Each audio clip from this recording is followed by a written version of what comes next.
Bismillahirrahmanirrahim. Al-Kisah Abu Nawas dan Harimau Berjenggot. Kisah yang dinukil dari Kisah 1001 Malam. Baiklah, tidak berlama lagi kita lanjut saja cerita. Abu Nawas dan Harimau Berjenggot. Hai Abu Nawas, seru Khalifah Harun Ar-Rasyid, sekarang juga kamu harus dapat mempersembahkan kepadaku seekor harimau berjenggot. Jika gagal, aku bunuh kau. Kata-kata itu merupakan perintah sultan yang diucapkan dengan penuh tegas dan kegemaran.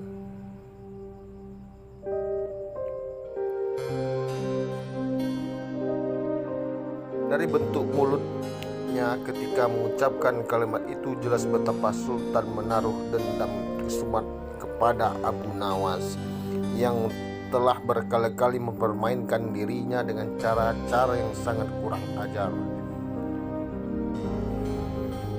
Perintah itu merupakan cara baginda untuk membunuh Abu Nawas.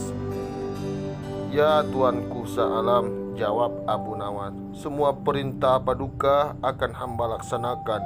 Namun untuk yang satu ini hamba mohon waktu 8 hari. Baiklah, kata baginda. Al-Kisah pulanglah Abu Nawas ke rumah. Agaknya ia sudah menangkap gelagat bahwa raja sangat marah kepadanya. Dicarinya akal supaya dapat mencelakakan diriku agar terbalas dendamnya, pikir Abu Nawas. Rupanya Abu Nawas itu sudah mengetahui akal bulus, akal nakal si raja. Tentu di sini Abu Nawas tidak tinggal diam. Oke, kita lanjut saja ceritanya. Jadi aku juga harus berhati-hati, ujar Abu Nawas. Sesampainya di rumah, dipanggilnya 4 orang tukang kayu dan disuruhnya membuat kandang macan. Hanya dalam waktu 3 hari kandang itu pun siap sudah. Kepada istrinya ia berpesan agar menjamu orang yang berjenggot yang datang ke rumah. Apabila Adinda dengan kekandah mengetuk pintu kelak, suruh dia masuk ke dalam kandang itu, kata Abu Nawas sambil menunjuk kandang tersebut. Ia kemudian bergegas pergi ke musolah dengan membawa sajadah. Baiklah, kata istrinya. Hai Abu Nawas, tumben lu sholat di sini? Bertanya imam dan penghulu musolah itu. Emang lah ya, kalau nggak sholat disalahin, disolat salahin. Bukan di zaman sekarang aja deh. Zaman-zamannya Abu Nawas aja sudah begitu ya. Jadi kita nggak usah heran kalau kita tiba-tiba sholat masjid ada omongan kiri samping. Abu Nawas saja yang selipan tadi tetap dikatakan. Oke, kita lanjut saja ceritanya. Hai Abu Nawas, tumben lu sholat di sini? Bertanya imam dan penghulu musola.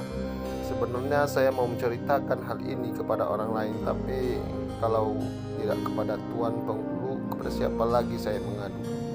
Jawab Abu Nawas. Tadi malam saya ribut dengan istri saya. Itu sebabnya saya tidak mau pulang ke rumah. Pucuk dicinta ulam pun tiba, pikir penghulu itu. Biarkan Abu Nawas duduk di sini dan aku pergi ke rumah Abu Nawas menemui istrinya. Sudah lama aku menaruh hati kepada perempuan cantik itu. Hai Abu Nawas, kata si penghulu, bolehkah aku menyelesaikan perselisihan dengan istrimu? Silakan, jawab Abu Nawas. Hamba sangat berterima kasih atas kebaikan hati tuan. Maka pergilah penghulu ke rumah Abu Nawas dengan hati berbunga-bunga dan dengan wajah berseri-seri. Diketuknya pintu rumah Abu Nawas. Begitu pintu terbuka, ia langsung mengamit istri Abu Nawas dan diajak duduk bersanding. Hai Adinda, katanya apa gunanya punya suami jahat dan melarat. Lagi pula Abu Nawas hidupnya tak karuan. Lebih baik kamu jadi istriku. Kamu dapat hidup senang dan tidak kekurangan satu apapun. Baiklah, kalau keinginan tuan demikian, jawab istri Abu Nawas. Tak beberapa lama kemudian terdengar pintu diketuk orang. Ketukan itu membuat penghulu blingsatan. Kemana aku harus bersembunyi? Ia bertanya kepada nyonya rumah. Tuan penghulu, jawab istri Abu Nawas, silakan bersembunyi di dalam kandang itu. Ia lalu menunjuk kandang yang terletak di dalam kamar Abu Nawas. Tanpa pikir panjang lagi, penghulu itu masuk ke dalam kandang itu dan menutupnya dari dalam. Sedangkan istri Abu Nawas segera membuka pintu sambil menengok ke kiri, ke kanan. Abu Nawas masuk ke dalam rumah. "Hai Adinda, apa yang Anda ada di dalam kandang itu?" tanya Abu Nawas. "Tidak ada apa-apa," jawab istri. "Apa putih-putih itu?" tanya Abu Nawas. Lalu dilihatnya penghulu itu gemetar karena malu dan ketakutan. Setelah 8 hari, Abu Nawas memanggil 8 kuli untuk memikul kandang itu ke istana di Baghdad. Orang gempal ingin melihat harimau berjenggot. Seumur hidup, jangankan melihat mendengar harimau berjenggot pun belum pernah. Kini Abu Nawas malam dapat seekor. Mereka terheran-heran akan kehebatan Abu Nawas. Tetapi begitu dilihat penghulu di dalam kandang, mereka tidak bisa bilang apa-apa selain menggiringi kandang itu sampai ke istana hingga jadi arak-arakan yang panjang. Si penghulu malu bukan main. Arang di muka kemana hendak disembunyikan. Tidak lama kemudian sampailah iring-iring itu ke dalam istana. "Hai Abu Nawas, apa kabar?" tanya Baginda Sultan. "Apa kamu sudah berhasil mendapatkan harimau berjenggot?" Dengan berkat dan doa tuanku, alhamdulillah hamba berhasil, jawab Abu Nawas.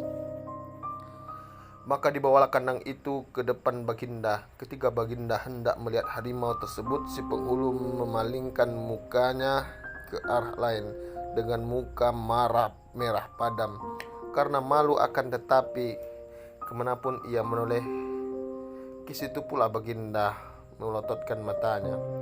Tiba-tiba Baginda menggeleng-geleng kepala dengan takjub, sebab menurut penglihatan beliau yang ada di dalam kandang itu adalah penghulu musola. Abu Nawas buru-buru menimpali. "Ya tuanku, itulah harimau berjenggot." Tapi Baginda tidak cepat tanggap. Beliau termenung sesaat. Kenapa penghulu dikatakan harimau berjenggot? Tiba-tiba Baginda bergoyang ke kiri dan ke kanan seperti orang berdoa. Penghulu, "Ya tuanku si alam," kata Abu Nawas, "perlukah hamba memberitahukan kenapa hamba dapat menangkap harimau berjenggot ini di rumah hamba sendiri?" Ya, ujar Baginda sambil menoleh ke kandang itu dengan mata berapi-api. "Ya aku maklum sudah." Bukan main murkah Baginda kepada penghulu itu, sebab ia yang semestinya menegakkan hukum, ia pula yang melanggarnya. Ia telah berkhianat. Baginda segera memerintahkan punggawa mengeluarkan penghulu dari kandang dan diarak keliling pasar setelah sebelumnya dicukur segi 4 agar diketahui oleh seluruh rakyat betapa aibnya orang yang berkhianat. Demikianlah, semoga bermanfaat untuk kita semua. Amin amin ya rabbal alamin. Semoga kalian bisa memetik dari kisah Abu Nawas, harimau berjenggot. Saya meyakini buat para pendengar ini, kalian tentu punya versi masing-masing untuk mengartikan dan menerjemahkan dari cerita tersebut. Oke, kalau ada sumur di ladang boleh kita menumpang lagi. Mudah umur panjang, paman akan upload lagi. Oke, buat kalian semua jangan lupa subscribe, like, comment, dan share. Subscribe itu gratis. Oke, wassalamualaikum warahmatullahi wabarakatuh.